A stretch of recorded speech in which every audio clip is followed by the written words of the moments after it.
संगम नगरी इलाहाबाद में ऐतिहासिकता की मिसाल आखिरकार न सिर्फ तीर्थ स्थल के रूप में देखी जाती है बल्कि क्रिकेट जगत से भी प्रयागराज का नाता रहा है, क्योंकि यही वो शहर है जहां से महिलाओं ने असली कारनामा किया है। आपको बता दें कि अभी कुछ ही साल पहले जब भारत ने वर्ल्ड कप जीता था अंडर 19 का, तो Falaknaz sports talent cricket academy की परचम लहराया था, अपने शहर का नाम रोशन किया था और टीम का प्रतिनिधित्व किया था, वर्ल्ड कप का हिस्सा बनी थी। स्पीड स्टार फलकनाज के बाद शिप्रा गिरी की अगर बात करें तो शिप्रा गिरी ने भी शानदार प्रदर्शन किया और WPL में अपना नाम लिखवाया। अभी हाल ही में साउथ अफ्रीका के खिलाफ होने वाली सीरीज़ में बोर्ड प्रेसिडेंट 11 के टीम से चयनित हुई थी शिप्रा गिरी, वो भी स्पोर्ट्स टैलेंट क्रिकेट एकेडमी से ही है। और अब आप देखिए ज़रा नज़ारा संगम स्थल पर, जब स्पोर्ट्स टैलेंट की गर्ल्स ने अपने हुनर को दिखाने के लिए पहले शारीरिक प्रशिक्षण और फिर आपको हम आगे आगे दिखाते हैं उन्होंने क्या किया, कितनी मेहनत की है इस बालू में जहां पर चलना मुमकिन नहीं होता, वहां पर दौड़ लगाई, जहां 30 फीट की लगभग ऊंचाई को तय किया। ये देखिए 9 महिला खिलाड़ी हैं जो इस कार्य को अंजाम दे रही हैं। सुबह सुबह 5 बजे उठकर मैदान पर पहुंचते ही पहले ही ये तय था कि आज बालू पर दौड़ लगाई जाएगी, एक्सरसाइज की जाएगी और उन सब के बाद इन्हें अभी कैचिंग प्रैक्टिस भी करनी है, फील्डिंग प्रैक्टिस भी करनी है, थ्रो लगाने हैं और ढेर सारी मस्ती भी करनी है। ये हैं स्पोर्ट्स टैलेंट क्रिकेट एकेडमी की गर्ल्स। आपको बता दें कोच अजय यादव के निर्देशन में ये खिलाड़ी प्रशिक्षण प्राप्त कर रहे हैं। तो मैं बोर्ड खिलाड़ियों की बात कर रहा था, जब तक कि आप विजुअल्स को देखते रहें मैं आपको बता दूं कि शिप्रा गिरी के अलावा तनु केसरवानी, वाणी शुक्ला, रिया सोनकर, रिया चौबे और इस एकेडमी में जिन्होंने और शिरकत किया है उनके नाम हैं अनामिका, जिनको एलिस कहते हैं, और इससे पूर्व अब वो बिहार में हैं, प्रतिनिधित्व कर रही हैं बिहार के बोर्ड टीम का। राजस्थान से सानिया यादव जो राजस्थान का प्रतिनिधित्व कर रही हैं, हर्षिता भारद्वाज जो कि बोर्ड का प्रतिनिधित्व कर रही हैं, रचना यादव जो MP में हैं वो भी बोर्ड में प्रतिनिधित्व कर रही हैं अपने राज्य का। और अब जो लगभग करीब हैं बोर्ड खेलने के, अभी जोनल प्रतियोगिताओं में प्रतिभाग किया सोनल रैत, जय राजदिक, सृष्टि कुमारी, पलक और तमाम ऐसी लड़कियां, आस्था जिन्होंने अभी अंडर 15 की टीम में अपना हुनर दिखाना बाकी है। ये जो आप प्रशिक्षण देख रहे हैं ना, ये और अच्छे बहुत ही मेहनत का प्रशिक्षण है, क्योंकि बालू में किया जा रहा है और बालू भी ऐसी जो पैरों के बिल्कुल ऊपर सतह पर नहीं है बल्कि नीचे उनका पैर धंस रहा है। यहाँ पर स्टैंडिंग ब्रॉड जंप करती हुई लड़कियाँ नज़र आ रही हैं, आप देखिए।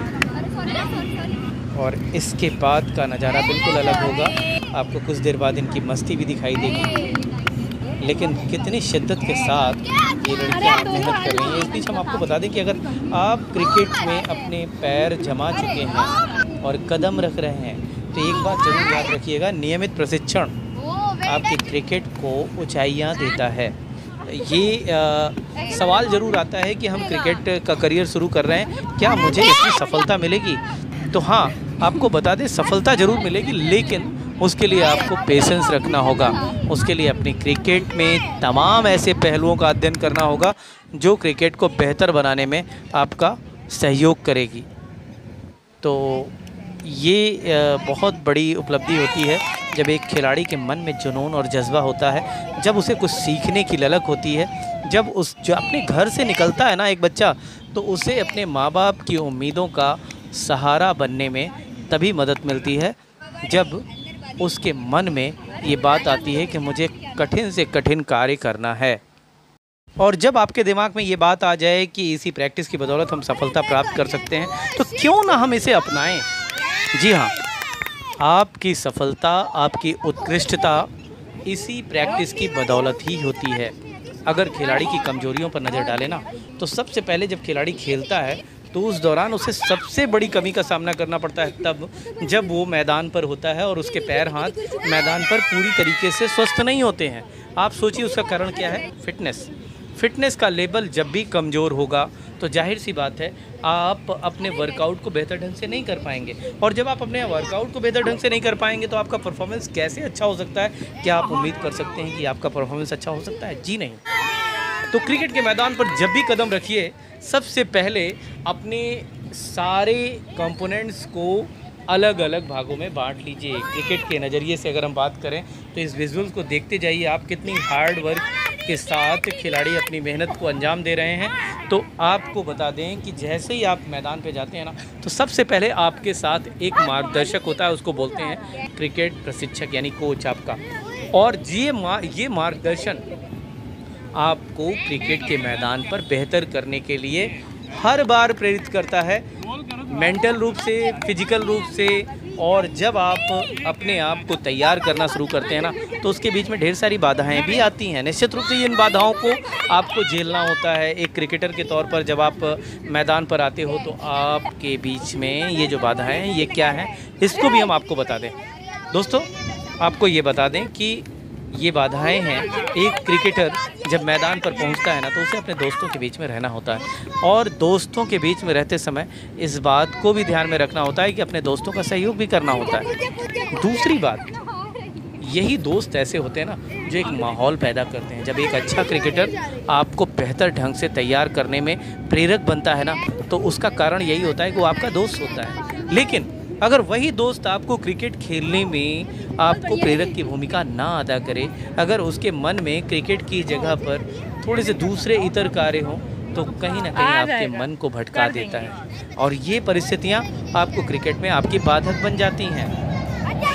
अब आइए दूसरी बात पर चलते हैं। हम आपको बता दें कि इसके बाद दूसरी चीज़ है, वो है क्रिकेट के मैदान पर फिट रहने के लिए न सिर्फ फिटनेस की ज़रूरत होती है बल्कि बेहतरीन डाइट की ज़रूरत होती है, संतुलित आहार जिसको कहते हैं। खिलाड़ियों के मन में एक बात हमेशा आती है कि क्या खाएं क्या ना खाएं। आपको बता दें कि बैलेंस डाइट, टाइमली अगर आप भोजन करते हैं तो आपको पूरी कैलोरीज़ मिलती है, और जब कैलोरीज़ आपके पास होती है ना, तो आपके बॉडी में एनर्जी होती है, और जब एनर्जी होती है तो आप अपने परफॉर्मेंस को 100 नहीं 200% बेहतर करने का प्रयास करते हैं। यहाँ पर बात यहीं रुकती नहीं है।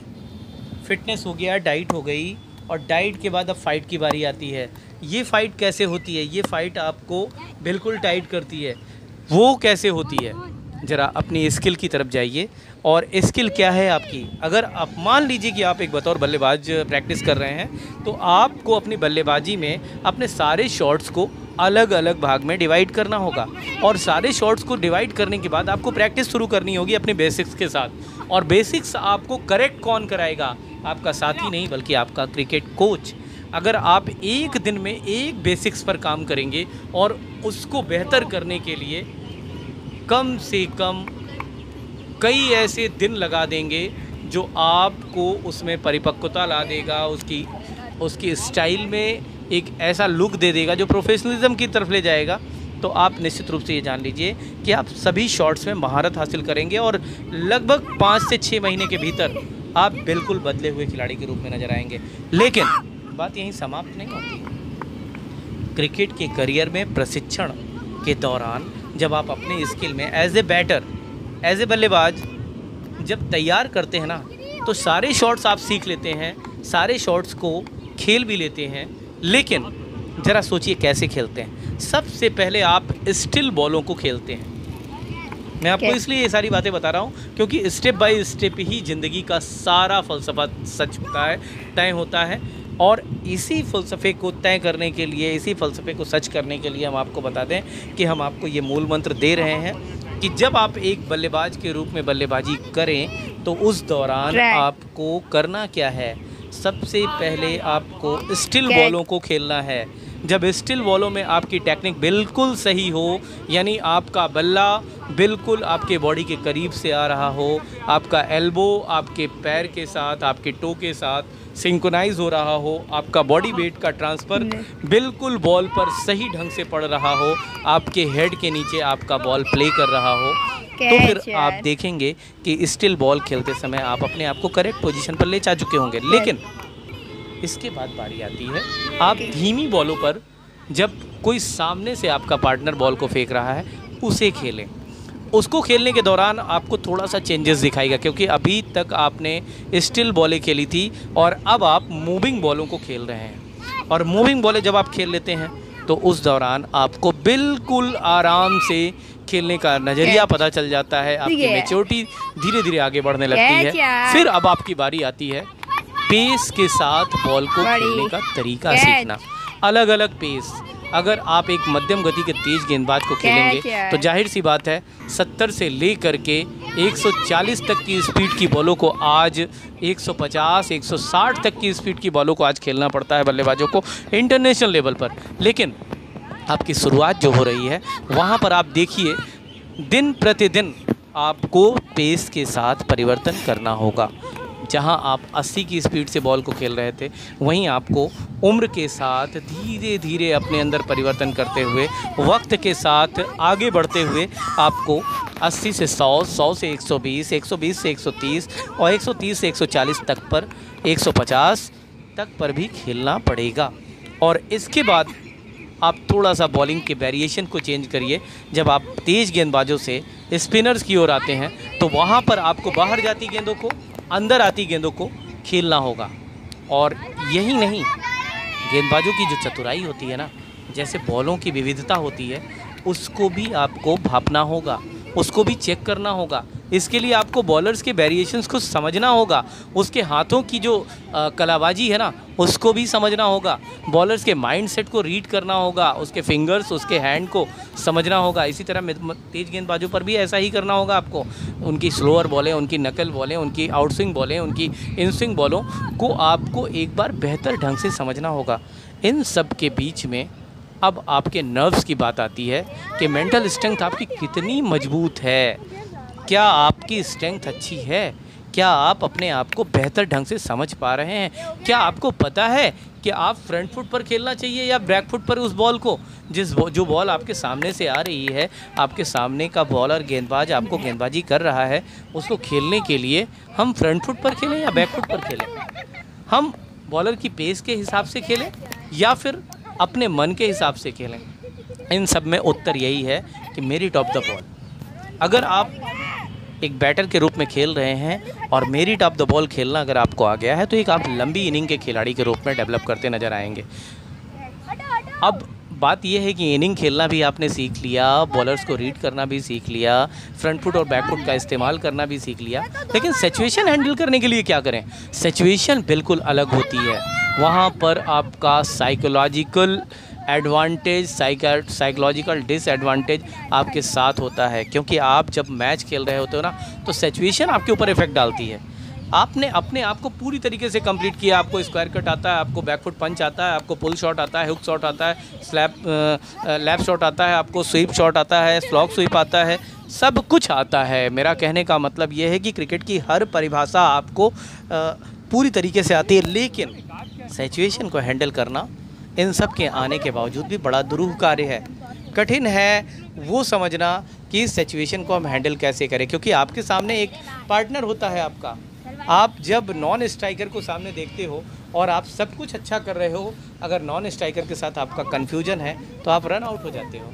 अगर आपका बॉडी वेट का ट्रांसफ़र अच्छा नहीं हुआ है, आपका बॉडी वेट पीछे आपके स्टंप पर चला जाता है तो आप हिट विकेट हो जाते हो। तो ऐसी कंडीशंस को कैसे आप टैकल करो?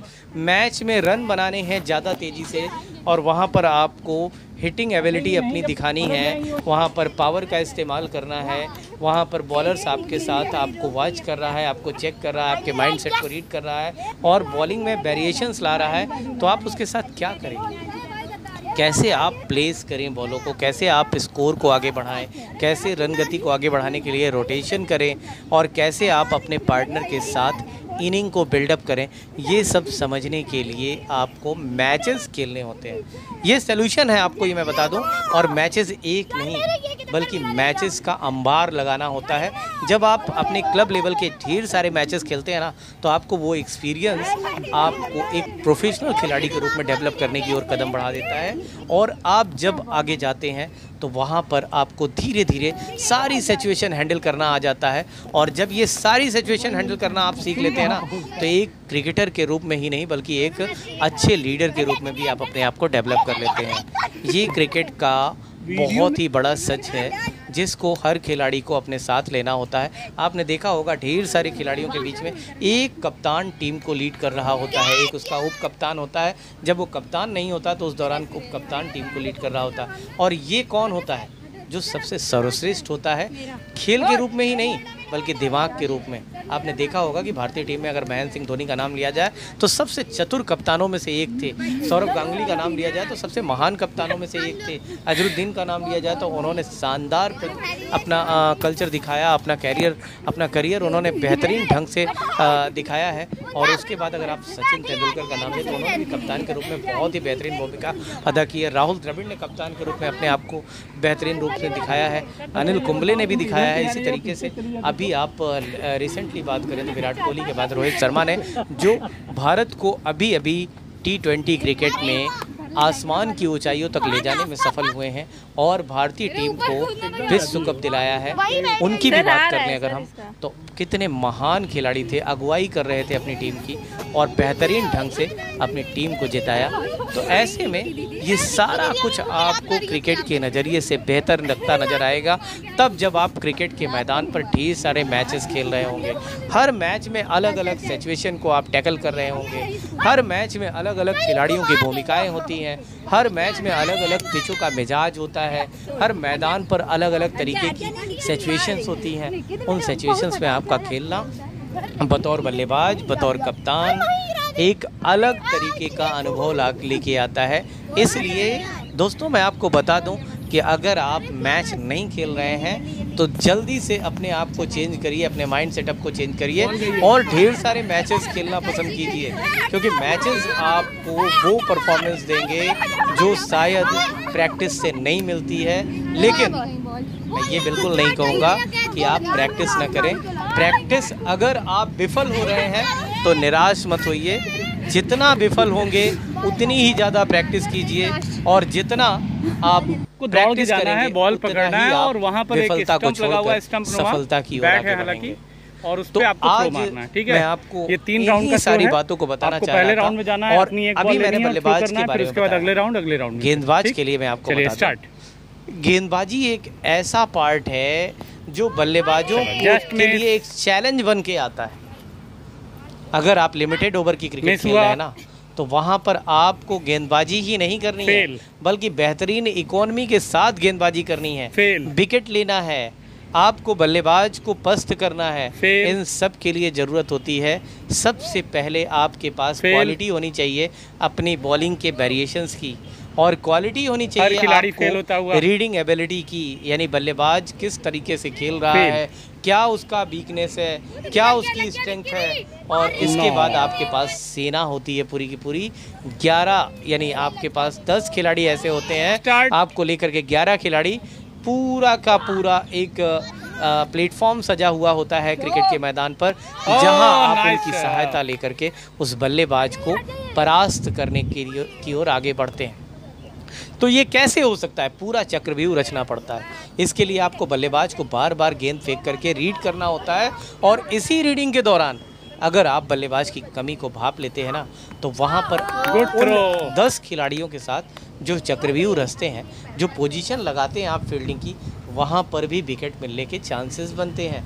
वहाँ पर भी आप बल्लेबाज पर एक मनोवैज्ञानिक दबाव डालना शुरू करते हैं और आपको विकेट मिलना शुरू होती है। और जब आपके पास विकेट हाथों पर होती है ना, स्टंप टारगेट, तो वहाँ पर आपका जो एनर्जी लेवल है क्रिकेट के नज़रिए से वो बेहद ही शानदार हो जाता है। फेल 2 बातें मैंने आपको बता दी, बल्लेबाजी और गेंदबाजी। बहुत सारी बातें गेंदबाजी में ऐसी हैं जो अभी करना बाकी है, लेकिन हम आपको ये बताना चाहेंगे कि बल्लेबाजी और गेंदबाजी से ही पूरा नहीं होता क्रिकेट का सफ़र। जनाब, आपको क्रिकेट के मैदान पर एक उम्दा क्षेत्ररक्षक के रूप में भी दिखाना होता है, क्योंकि आपका क्षेत्ररक्षण शानदार फील्डिंग फेल आपको एक क्रिकेट मैच में और बचे एक बेहतरीन खिलाड़ी के रूप में डेवलप करती है। आपकी पहचान एक अच्छे फील्डर के रूप में सुकून दिलाती है उस टीम को जो टीम अपना परफॉर्मेंस कर रही होती है, क्योंकि सामने बल्लेबाज होता है, बल्लेबाज के सामने गेंदबाज होता है, गेंदबाज को अपेक्षा होती है विकेट लेने की। विकेट सिर्फ और सिर्फ स्टंप पर हिट करने से नहीं मिलता, बल्कि उन जो 10 खिलाड़ियों की भूमिका होती है अलग अलग प्लेस पर, वहाँ पर उन खिलाड़ियों के बॉल रोकने से लेकर के बॉल कैच करने तक की वजह से होता है। अब इसके बाद बात यही समाप्त नहीं होती। इन सब चीज़ों के बाद जो महत्वपूर्ण है वो ये है स्ट्रेटजी। आपकी स्ट्रेटजी कितनी अच्छी है, आप अपनी स्ट्रेटजी को कैसे चेंज करते हैं वक्त के साथ, सिचुएशन के साथ, ये सब कुछ एक क्रिकेटर को बेहतर बनाता है। तो अब आप हमारी इस वीडियो का लुत्फ़ उठाइए। हम आपको बता दें कि संगम स्थल पर हमने इन खिलाड़ियों को ले जा कर के बिल्कुल अलग अंदाज में बालू पे प्रैक्टिस कराई। जब तो मैंने इनके जज्बे को देखा, इनके अंदर जो झिझक थी मैदान पर डाइव लगाने की, वो बिल्कुल दूर हुई।